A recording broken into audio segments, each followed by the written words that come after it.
Today I'm replacing the passenger side low beam headlight bulb on my wife's 2012 Audi Q5. It has the HID headlights, so it's gonna take a D3S bulb. And what you wanna do on this side is remove the air filter housing. So all you should really need is a flat blade screwdriver.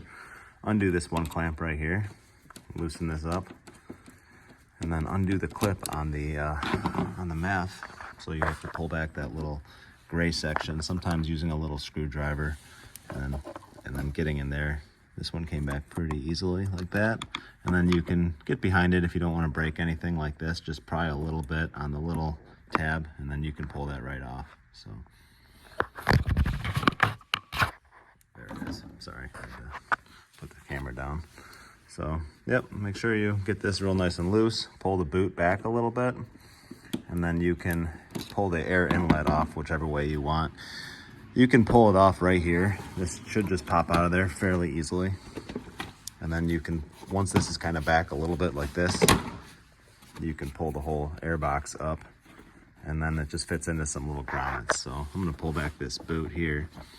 Sometimes using a little pick or a screwdriver and kind of prying around the boot like this is a good idea to separate it.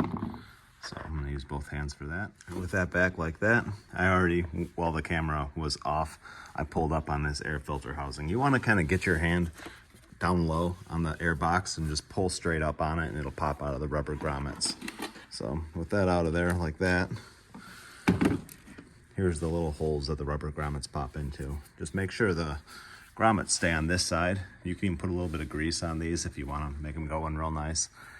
So it should come out like that. Sometimes I'll take this piece of rubber right here, plug that back in here. That way it goes on a little bit nicer.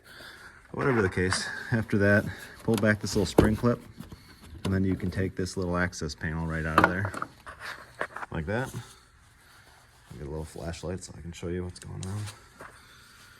Okay, and there is your bulb. So this bulb, all you need to do is pull down the little, let me see if I can position this. Sorry, I'm at home. I don't quite have the equipment here. There it is. So you can just get in here like this and pull this straight down, and then rotate this counterclockwise like this.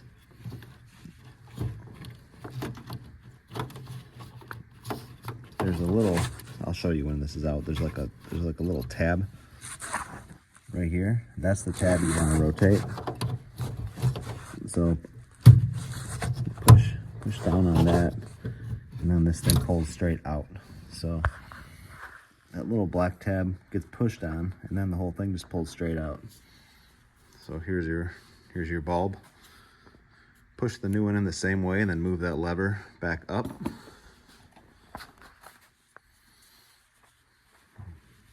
Make sure to not touch the bulb when you're installing it. So just kind of push that into place like this until it feels like it's in nice. And then take that lever, rotate that into a, up. You're pushing this upwards to lock it into place. Then you can just push your plug back on wherever it went. Here it is. I think I kind of pushed it into a dumb area, but you find that plug you just undid, and then push that back on, just that one plug, until it clicks into place. You can put your cover back on. Goes on real nice. Make sure the little fingers push in on towards the outside of the car like this, in the little holes, then push it down, then put your wire clip back over. Make sure it's on the little barbs and it's clipped in nicely. And put your air box back on, and that's it. So, not too bad. Thanks for watching.